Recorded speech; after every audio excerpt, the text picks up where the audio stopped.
बारिश का पानी ले ले। अगर मेरे भगवान के आप ले रहे हो और आपके भगवान मैं किसी को पुकार पुकार के कह रहा है हमारा बनाने वाला एक, हमारा धर्म एक, हमारी बॉडी की रचना एक, हमारा ईश्वर किया हम सोच भी नहीं सकते। हम एक गिलास पानी का खाना नहीं कर सकते। एक पानी का प्रोसेस से पहुंचा है। चांद वैसा बनाए, सूर्य से बनाए हो, हम सब जानते क्या सूर्य जैसे पूरा ज्यादा बड़ा है। सूरज पीछे से जमीन पर आती है तो एक सेकंड में 3 लाख किलोमीटर चलती है।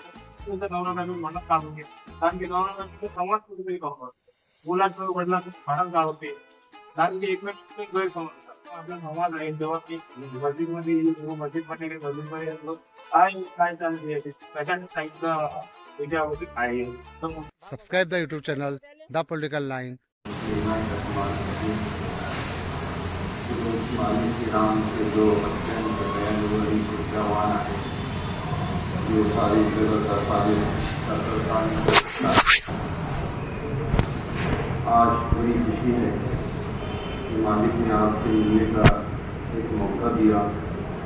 हम तो आपके भरी बोलने की भी लायक नहीं है। हमने आप लोगों का मारा है, हमने वो हक मारा है कि हमारा मालिक अलग अलग कैसा हो। मतलब मैं आपसे पूछता हूं कि अभी हम ऑक्सीजन ले रहे, सूरज की रोशनी ले रहे और बारिश का पानी ले रहे। अगर मेरे भगवान की तो आप क्यों ले रहे हो और आपको भगवान की तो मैं क्यों ले रहा हूं। निसर्ग इस चीज को पुकार पुकार के कह रहा है हमारा बनाने वाला एक, हमारा धर्म एक, हमारी बॉडी की रचना एक, हमारा ईश्वर नाम। जब एक गांव से तो मुखिया होणार नाही, एक कॉलेज से तो प्रिन्सिपल होणार नाही, एक राज्य से तो सीएम होणार नाही आणि एक देश के तो पंतप्रधान होणार नाही, तो भगवान नजीक आनंद आला होता आणि तुमच्या भगवान म्हणतात आणि माझा म्हणता दिवस सिस्टम बिगड़ा होता। एक का भगवान बोले कि आज जून महीने में होगी मुसलमानों का वाटर शुरू होने वाला है, जुलाई में हिंदुओं का वाटर शुरू होने वाला है, बाद में ये सिस्टम बिगड़ जाता।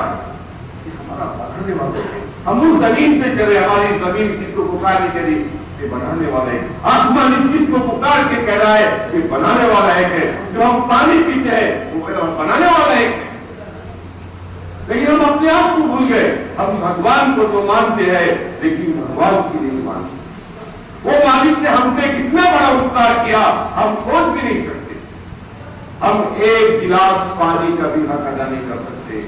एक पानी का हमारे पास किस प्रोसेस से पहुंचा है।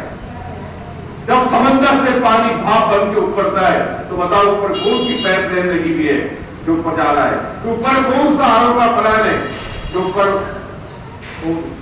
वहां से मुझे बताया यहाँ से अगर बम्बई में समुद्र 600 किलोमीटर दूर है, अगर वहां से भी पानी की ट्रांसपोर्टिंग कैसी हो रही है और हम तक के पानी कैसा पहुंच रहा है। वही पानी जब जमीन से गिरता है हमारे एरिया के अंदर तो जमीन उसको स्टोर कर लेती है और हम जब भी बोर से पानी निकालते तो ताजा पानी निकालते कहां से आता है। वही पाना सिकना में अगर गिर जाए वहां आइस बन जाता है। जब टेम्परेचर बढ़ जाता है तो फिर अब तो पानी शुरू हो जाता है। ये जो पूरा सिस्टम हमको किसने लेकर के गौर किया वो हमारा बताने वाला है। लेकिन आप सब लोगों से मैं माफी चाहता हूँ कि हम तो सर आप लोगों के भय बोलने की भी लायक नहीं है, लेकिन हमने आपको 50 साल के अंदर अजान का मीनिंग भी समझा कर नहीं बता सके। अभी मुफ्ती साहब ने बोले कि अल्लाह अकबर का मीनिंग होता, हमने ये भी नहीं बताया अभी तक। हम तो आपके डुप्लीकेट भाई हैं, लेकिन मैं आपका शुक्र कि आप छोटी सी दावत पे आप मस्जिद के अंदर पहुंचे और अपने मालिक के मकान पे पहुंचे। अब वो मालिक कौन है तो 4 शब्दों के अंदर मालिक से कुरान में परिचय दिया और कुरान का उल्लेख आज से 5000 साल पहले ऋग्वेद के अंदर आया है। मैं चारों वेद पढ़ने की कोशिश कर रहा हूँ। एक अंतिम ग्रंथ इस सृष्टि मध्ये आहे त्यामधून 31 बार मंत्र होई, वो सर्वांचागरी ग्रंथ होई और वो 31 बार मंत्र संध्या कुरान मध्ये आलेला आहे। कुरान कोई मुसलमानाची पिताची प्रॉपर्टी नाही। वो मालिक कहता ऐ मानो तुम दुनिया मध्ये जितने माणसं हो तुम सर्व एक माता पिताचे लेकरू आहो आणि तुमचे माता पिताचे नाम अरबी मध्ये आदम आणि हव्वा म्हणतात। त्यागाई संस्कृत में आदम को अदीम म्हणता और माँ हव्वा को हवेती म्हणता। ये अरबी शब्द और ये संस्कृत शब्द आपको तो इस चीज को बुला बुला के हमारा बनाने वाला ईश्वर एक है। 50 रुपये मालिक ने अपना परिचय दिया, कुल्लु अल्लाह अहद, किस्सा का मालिक एक आहे, अल्लाह समद, वो निरपेक्ष है, वो कोई पे निर्भर नहीं है, लम यलिद व लम यूलद, न कि अच्छी कोई संतान है, न तो कोई अच्छी संतान है, व लम यकुल लहु कुफुवन अहद, अभी कैसा सब कर कोई नहीं। क्योंकि आपका मेरा तो दुनिया में आने का इल्म नहीं था। सर्वप्रथम उस मालिक ने पूरे ब्रह्मांड में एक बहुत बड़ा उपकार के देना कि मालिक के भक्त दुनिया में हमारा इंसान में देना आणि दुनियाची आण्याच्या अगोदर उस प्यारे मालिक ने हमारे माँ की छातीवर दूध का उत्पादन केलेला आहे आणि सारे विटामिन आणि सारे प्रोटीन डाललेले आहे। वो मालिक ने 2 डोळ्यामध्ये 7 लाख कॅमेरे दिलेले आहे, एक कान मध्ये 1 लाख माईक दिलेला आहे। आपल्याला 24 घंटेमध्ये 23,000 सांसे घेतो आणि 12 घंटेमध्ये सध्या आपल्याला 3 सिलेंडर ऑक्सीजनचे घेतो। एक की पुरानी कीमत 3880 रुपए, 1 साल का कैलकुलेशन केला 13,89,000 की ऑक्सीजन घेतो। त्याला 50 साल से कैलकुलेशन केला तो 6 करोड़ 60 लाख की ऑक्सीजन घेतो। कभी मालिक का बिल देगा, कभी टैक्स भरना पड़ा। अभी कोरोना काल गया, एक 10% ऑक्सीजन नहीं मिली थी, कितने लोग ऊपर चले गए और पूरी दुनिया में कैसा अहंकार मच जाएगा कि ऑक्सीजन कहां से मिलेगी। और वो कैसा प्यारा मालिक और कैसा दयालु और कितना ज्यादा कृपावान है हमारे पे। जब रात को नींद में सोते वहां भी ऑक्सीजन देते हैं और कभी उससे दिल भी नहीं मानता। जब उस मालिक को भूल गए, आज इस भारत के संविधान को मानोगे तो देश के अच्छे नागरिक माने जाएंगे। इस संविधान के विरोध गए तो आपको फाइन भरना पड़ेगा।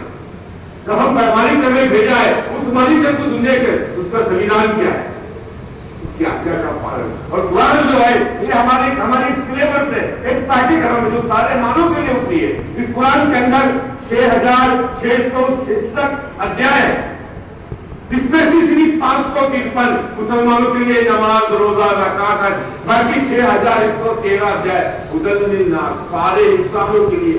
लेकिन ये भी हमने कभी आपको नहीं बताया, इसलिए आपका भी कर्तव्य है हमें जानने का कि कुरान में क्या लिखा हुआ है। क्योंकि जब बनाने वाले हमें चैलेंज कर सकता है कि मैंने जमीन को ऐसा बनाया हूँ, चांद को ऐसा बनाया हूँ, सूर्य ऐसे बनाया हूँ। हम सब जानते क्या सूर्य दुनिया से 13,000 गुना ज्यादा बड़ा है। जब एक सूरज की किरणें जमीन पर आती है तो 1 सेकंड में 3 लाख किलोमीटर चलती है। तो जमीन पे पहुंचने के लिए 8 मिनट 16 सेकंड लगते हैं। तो बनाने वाला मालिक कितना बड़ा होना चाहिए। आपकी मेरे जो गैलेक्सी है इसमें 300 अरब से भी अधिक सूर्य है, तो बनाने वाला मालिक कितना बड़ा होना चाहिए। कभी हमने गौर की? जब बच्चा मां के गर्भ में रहता है, मां का ब्लड ग्रुप अलग होता है और बच्चे का ब्लड ग्रुप अलग होता है। कहां से आया? जब उस बच्चा मां के गर्भ में रहता है, 9 महीने की बच्ची की परवरिश सिर्फ पानी के अंदर होती है। अगर वही बच्ची को दुनिया में आने के बाद हम 2 मिनट अगर पानी में डाल ले तो बच्चा खत्म हो जाएगा। इसकी लीला को पहचान होते हैं प्यारा मालिक है जो अंधेरी कोठी में उस बच्चे का निर्माण करता है। वो ऐसा प्यारा मालिक है, अंधेरी रात में, काली रात में, काले पहाड़ में, काली छोटी की आहट को भी जानता है। अल्लाह कहता है कि तुम जमीन वालों पे दया करो, आसमान वाला तुम पे दया करेगा। अल्लाह ने कहा ये दुनिया मेरा कुंभ है, धर्म नहीं बोला, मेरा कुंभ है और ये जिसके मदद कराओ मेरे सबसे करीब है, जिसमें तड़प रखी है मेरा भाई है। यहां से जातिवाद निकालना पड़ेगा। जब अल्लाह कुरान में कहता है मनुष्य तुम्हारे माता पिता एक है तो हम तो सब खूनी के रिश्ते के भाई है। धर्म तो हमने पैदा किए ना, हम तो सबसे पहले इंसान है। तुम्हारी भी छोटी सी जिंदगी नहीं आए, 50 साल 70 साल 80 साल, हमें एक दिन सबको मरना है। क्योंकि आग आपसे नहीं पूछती, हमें पानी बनना पड़ेगा। ये जमीन संतों की जमीन है, ये झूठियों की जमीन है, ये मोहब्बत बड़ों की जमीन है। इस सब तुलसी महाराज का एक वचन है कि हर देश में तू, हर देश में तू, नाम तेरे अनेक वस्तु एक। कबीरदास कहते का बीज बोया बबूल का क्या आम खायो। जो मालिक ने जिंदगी ये छोटी थी, जैसा बीज बोया वैसा फल पाओ। बोल के खत्म करूंगा कि जब जब इस दुनिया में अंधकार बढ़ा, मालिक ने ऋषि भेजे है, आखिरी ऋषि मोहम्मद पैगंबर सल्लल्लाहु अलैहि वसल्लम है, जिनको भविष्य कुरान के अंदर कल की अवतार अंतरण शम्स बोला गया।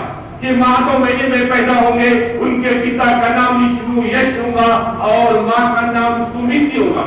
विष्णु यश का मीनिंग है मालिक की आज्ञा का पालन करने वाला। हम उसी को उर्दू में अब्दुल्ला कहते हैं और अब्दुल्ला का भी अर्थ वही होता है, मालिक की आज्ञा का पालन करने वाला। उनके माँ का नाम सुमिति होगा, जिसको उर्दू में हम आमीना कहते हैं। इन्हीं को धर्मपत्र अध्याय क्रमांक 217 में लिखा है कि बौद्ध जी ने कहा, मैं पहला बौद्ध हूँ और ना ही आखिरी हूँ, मेरे बाद एक बौद्ध आएंगे, वो ज्ञानी होंगे, वो जो कुछ भी कहेंगे ईश्वर की ओर से कहेंगे। जब बौद्ध जी का अंतिम समय था, अपने शिष्य नंदा को बुलाया, हे नंदा, मेरे बाद एक नई आने वाले हैं, तो मैं तेरी ही मोहम्मद पैगंबर सल्लल्लाहु अलैहि वसल्लम, तो मैं पहला भी नहीं हूँ और आखिरी भी हूँ। आपने कुरान के अंदर रहमतुल आलमीन बोला गया कि सारी दुनिया के लिए रहमत और करुणा बनाकर भेजे गए, हम सबके नबी है, सबके। आपके उद्देश्य है, जब मैं घर में जाता, मैं मेरे पत्नी के साथ झाड़ू भी मारता और मैं मेरे पत्नी के साथ आटा भी दूंगा। हम अपने दिल पे हाथ रख के देखो,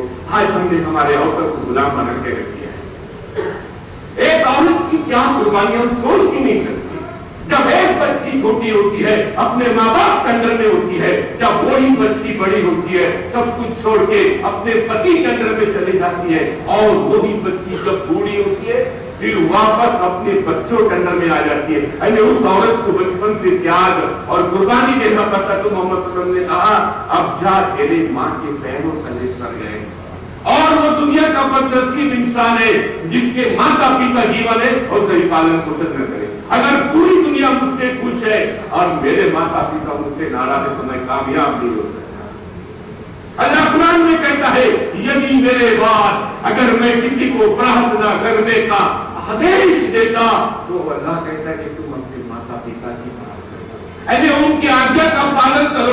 जिन्होंने हमको दुनिया बताया है, और वो दुनिया का बदनसीब इंसान है जिसके माता पिता जीवन है और सही पालन पोषण न करे। एक दो शहीद हमारे बॉम्बे के लोग जो अमेरिका में जॉब करते थे, उनके पिता, उनके मम्मी का डेथ होगी, तो छोटा भाई वो बॉम्बे आया और कहने लगा, आने के बाद माँ की पूरी विद्या पूरी किया। तो पिताजी ने पूछा, बोले बेटा दादाजी नहीं आया? तो वो छोटी बेटी ने कहा कि दादा ने कहा कि माँ को तू चले जा, बाप को मैं चले जाऊंगा। हमने हमारे बच्चों को अच्छे संस्कार, अच्छी एजुकेशन तो दी, लेकिन अच्छे संस्कार नहीं दिए। आज मान लो दुनिया का बड़ा इंसान है, जिसके माँ बाप नाराज है, वो कामयाब नहीं हो सकता। ये सबसे बड़ी दूसरे की सत्य है। तो मैं आपसे 3 बातें बोल के खत्म करूंगा। फिर 3 बात अपने दिल को पूछना। नंबर 1, माझी मला धरती मन पाऊल पाठवला, आणि सेकंड नंबर माझ्या जीवनाचा उद्देश काय आहे, आणि नंबर 3 माध्यम मृत्यू नंतर काय होईल। हम एक दिन सबको मरना है, हमें किराए पर है 50, 70, 80 और पता नहीं आखिरी सांस बोलती है, हमें दुनिया को छोड़ के जाना पड़ेगा। तो ये बाकी जो करेंसी है मरने के बाद की, वो हमारे कर्म। हमने दुनिया में कौन से कर्म छोड़ के गए, वो मालिक को ऑडिट देना पड़ेगा, वो मालिक हमसे ऑडिट मांगेगा। ऐ मेरे प्यारे मनुष्य, तू मेरे जमीन पे चला, मेरा अन्न खाया, मेरी ऑक्सीजन लिया, चांद, जमीन, सूरज, पूरा ब्रह्मांड तेरी सेवा में था। ऐ मेरे प्यारे मनुष्य, तू कहां भटकता है? हमने उस निर्माता को छोड़े और निर्मित की पूजा करने लगे, इसलिए परेशान। खुद परेशान हो, वो कैसा प्यारा मालिक। और आप किसी मेरी कार्यक्रम ड्रामा बने हुआ था शिव जयंती के ऊपर, मैंने शुरुआत यहाँ से किया था कि शिवाजी महाराज मुसलमानों के भी महाराज थे। शिवाजी महाराज के 21 में से 13 अंगरक्षक मुस्लिम थे, और महाराज का सपना था कि रायगढ़ के अंदर मेरे मुसलमान भाइयों के लिए मस्जिद बनाओ। आज भी रायगढ़ के अंदर मस्जिद कायम है, और उस समय महाराज 5 रुपए मानदान देते, आज के लाखों रुपए। तो ऐसे संतों की, ऐसे महाराजों की जमीन है। शिवया में आखिर सांस करके श्री बंकू महफूज का पैगाम छोड़ दी दुनिया से गए। अब आपका मेरा कर्तव्य बनता है, जो मालिक हमें सांसें दिया है, मैंने कहा कि आग से नहीं पूछती, हमें पानी बनना पड़ेगा। अगर मेरे बॉडी को कीचड़ लगता है तो मैं कीचड़ साफ नहीं कर सकता, मुझे पानी बनना पड़ेगा। ये कार्य हमको करना पड़ेगा, तो मालिक को हमसे जवाब दे सकते हैं। आपका बहुत बहुत धन्यवाद।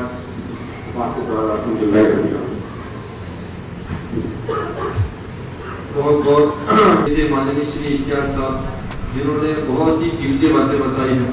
मालिक हमें इन बातों पर बहुत ही सुनकर समझकर अमल करने की तौफीक नसीब फरमा दे। अब मैं हमारे प्रमुख मौलाना हसन हामिदार साहब से मैं नम्र विनंती करता हूँ कि वो सर्वात आधी मी इथे उपस्थित असणारे नसणारे सर्व मनुष्य जातीला, मानवांना, सर्व ईश्वरा राज्यांमध्ये माझ्यातर्फे वैयक्तिक माझ्या पोलीस विभागातर्फे प्रशासनातर्फे खूप खूप शुभेच्छा देतो. या कार्यक्रमाला उपस्थित असणारे सर्व सन्माननीय गण, आपण सर्व उपस्थित असणारे प्रेक्षक, रसिक, सन्माननीय गण, असे कार्यक्रम इथं पहिल्यांदाच बघत. आता माझं 45 वर्ष 46 वर्ष वय आहे, परंतु मस्जिदमध्ये सर्व धर्माच्या लोकांना बोलावलं आणि त्यांना मस्जिदमधला जो आपला क्रम आहे, व्यवहार, नमाज दाखवणं,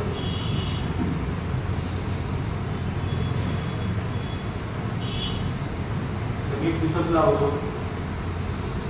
मस्जिदमध्ये जायचो, परंतु असा कार्यक्रम नाही पाहिला. म्हणजे वैयक्तिक एकटा गेलो, माझ्यासोबत माझा एक पोलीस कॉन्स्टेबल, परंतु सर्व धर्माचे लोक येऊन त्यांना आपल्या धर्माबद्दल सांगणं, मस्जिदमधला क्रियाक्रम कसा घालतील, नमाज कशी होती हे सांगणं, त्यांच्या इफ्तार पार्टीमध्ये सहभाग करून हा कार्यक्रम पहिल्यांदा बघतो. आणि आपण हा कार्यक्रम आयोजित केला याबद्दल मी पोलीस खात्यातर्फे, प्रशासनातर्फे आपला आभारी आहे. कारण की सगळीकडे गैरसमज आहे. भांडणं कशात नव्हतं माहिती काय, तर दारच्या पुरुषांना फक्त भांडणं, फक्त गैरसमजातून भांडणं. गैरसमज का होतात, संवादच नसतो.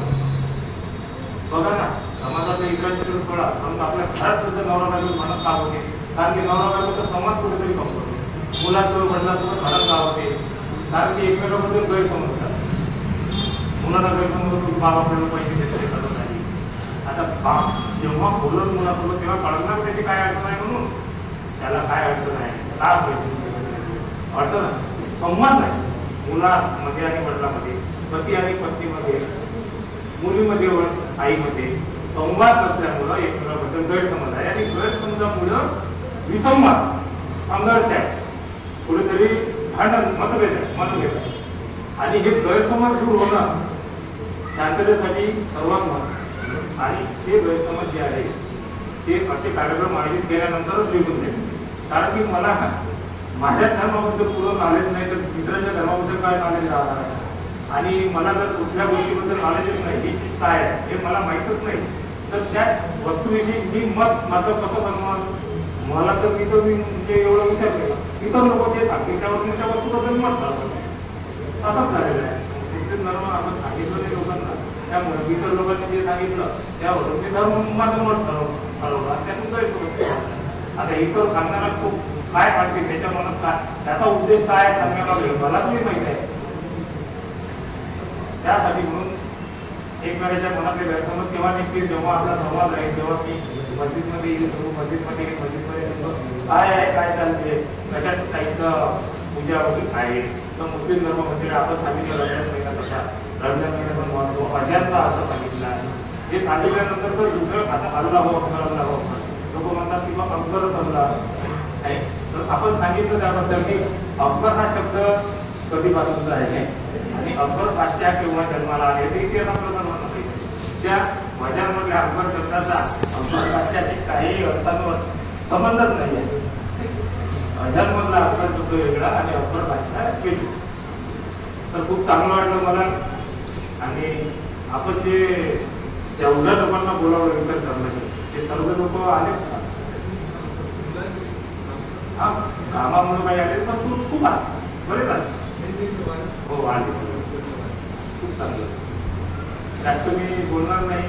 जे आपल्याला सुद्धा मित्रांना सर्वांना पण कामाला जावं लागतं, नाही तर बोलू शकतो मी 1 तास 2 तास. आणि मी नेहमी कामाबद्दल केव्हाच बोलत नाही. म्हणजे पोलीस स्टेशनमध्ये सुद्धा मी कामाबद्दल कधीच बोलत नाही. माणूस, त्याची माणुसकी त्याबद्दल बोलतो.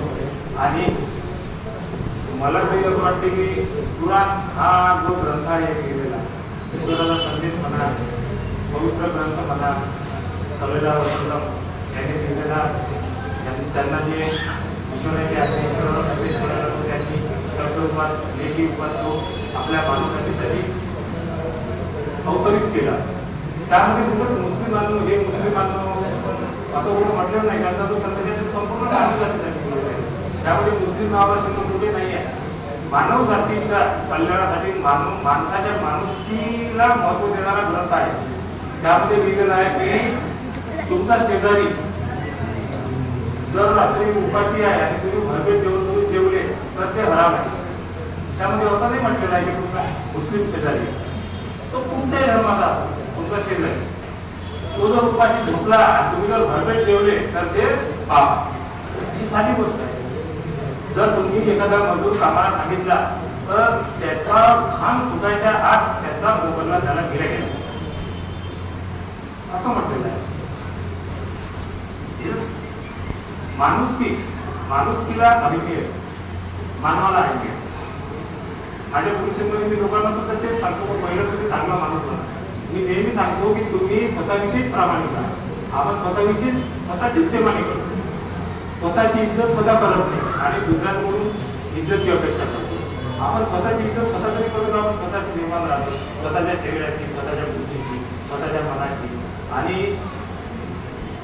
असं आपण स्वतःशीच निर्माण आहोत. दुसऱ्याची काय आपण इमानदारी करतो. स्वतःची इज्जत स्वतः करत नाही. कुठेही बसतो, कुठल्याही बसला क्रमांकासोबत संपर्क ठेवतो. ज्या जागी बसायचं नाही त्या जागी बसतो आणि स्वतःची इज्जत स्वतःच्या हाताने स्वतःच कमी करतो. तर तुम्हाला कोण इज्जत देणार? स्वतःची इज्जत जर आपण स्वतः ठेवली, स्वतःची प्रतिष्ठा जर आपण स्वतः ठेवली तर तुम्हाला इज्जत नापल्याचं काम नाही. तुम्ही स्वतःशी प्रामाणिक राहिले तर तुमचा मुलगा, तुमची पत्नी, तुमचे आई वडील किंवा समाज तुमच्याशी कोणी अप्रामाणिकपणा करणारच नाही. आपण स्वतः पहिले अप्रामाणिक, स्वतःशीच अप्रामाणिक असतो. त्यामुळे आपल्याला बाकीचे सगळे अनुभव येतात त्याचे वाईट.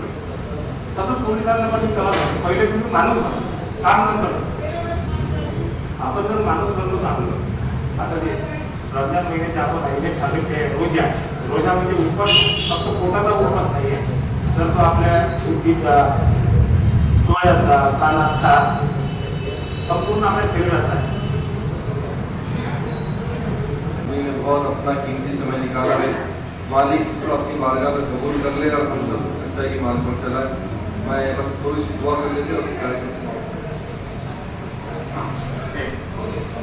बिस्मिल्लाहिर्रहमानिर्रहीम. अल्हम्दुलिल्लाहि रब्बिल आलमीन व आखिरुल मुत्तकीन वस्सलातु वस्सलामु अला अशरफिल अंबिया वल मुरसलीन. या अल्लाह या रहमान या रहीम या हन्नान या मन्नान या वलियस समावाति वल अर्द. मालिक तू बड़ा रहीम है, तू बड़ा दयालु है, कृपावान है. 70 पाँव से ज़्यादा प्यार प्रेम करने वाला प्रभु ईश्वर अल्लाह गॉड मालिक है. मालिक हम सब की दिल की मनोकामनाओं को पूरा कर दे. हम सबको सच्चा पक्का तेरा दास बना दे. हम सबको तेरे आज्ञा का पालन करने वाला बना दे. मालिक हम सबको हमेशा कुफ्र से, शिर्क से और अनेक ऐसे कामों से बचा ले जिससे तू नाराज होता है, जिससे हम रास्ते से भटक सकते हैं. उन तमाम रास्तों से हमको बचा ले जिस पर तेरा गजब नाजिल हुआ है. और जो उन रास्ते पर चले जो गुमराही पर है, उन रास्ते से भी, उन मार्ग से भी हम सबको बचा ले. ऐ मालिक ये कार्य जो हुआ तेरे करने से हुआ, आपके जाने से हुआ. जो भी हुआ था आपके करने से हुआ. जो हो रहा है आपकी इच्छा से हो रहा है.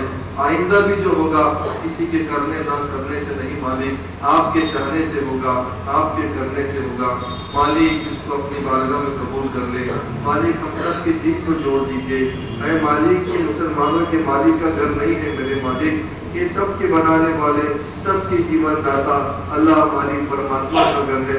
यहाँ हम सबको एक साथ बैठने की तौफीक दे दे, एक साथ जुड़ने की तौफीक दे दे, एक साथ तेरी याद करने वाला, जिक्र करने वाला, दिलों के अंधेरों को निकालने वाला बना दे. हमको अंधकार से बचाकर स्वर्ग के रास्ते पर चला दीजिए, सिराते मुस्तकीम पर चला दीजिए, हमको सरल मार्ग पर चला दीजिए. ऐ मालिक कुरान में जैसे कहा गया, कुरान में माननीय मोहम्मद साहब की शिक्षाओं में और धार्मिक ग्रंथों में कहा गया कि सब एक माँ और एक बाप की संतान है. हम सब एक दूसरे के खून के रिश्ते के भाई है. ऐ मालिक हम सबको अपना भाई बनाकर अच्छी मोहब्बत के साथ, प्रेम के साथ इस देश में रहने वाला बना दे. हमारे देश का कल्याण हो, हमारे देश में प्रेम, एकता, जागरूकता हो, इसके फैसले फरमा दे. हमारे देश को बुरी नजर से बचा ले. हॉस्पिटलों में कितने लोग बीमार है, परेशान है उनको तमाम को शिफा अता फरमा दीजिए, उनको जल्दी छुट्टी कराकर उनके घरों पर उनको अच्छे से भिजवा दीजिए। ऐ मालिक, हमारे इस कार्य में जिन लोगों ने मेहनत की है, कोशिश की है, आपके बंधुओं को आपसे जोड़ने के लिए उनके दिलों को कबूल कर लीजिए, उनकी नस्लों को कबूल कर लीजिए, उनकी मेहनतों को कबूल कर लीजिए। ऐ मालिक, हम सबको अल्लाह मिलजुल कर इस कार्य खैर में बढ़ सककर हिस्सा लेने वाला बना दीजिए। ऐ अल्लाह, इस जमीन पर हर घर में अल्लाह, हर मस्जिद में इस तरह के प्रोग्राम की तरतीब बना दीजिए। वो मखलूक के खुदा जो तुझसे कटी हुई है, दूर है अल्लाह, वो 70 साल 80 साल 85 साल से मस्जिद के पड़ोसी होकर हमने उनको नहीं बुलाया है अल्लाह, क़यामत की पकड़ से हमको बचा ले, पर्दों की पकड़ से हमको बचा ले। हम जालिमों ने उनका तारुफ नहीं करा, हम जालिमों ने तेरे घर का तारुफ नहीं करवाया। है अल्लाह, हमको बचा ले मालिक। है अल्लाह, जो कुछ टूटी फूटी कोई चीजें हो रही है उसको कबूल कर ले, अपनी इच्छा से कबूल कर ले। वसल्लल्लाहु तआला अला नबी मुहम्मद व अला आलिहि व अस्हाबिहि अजमईन।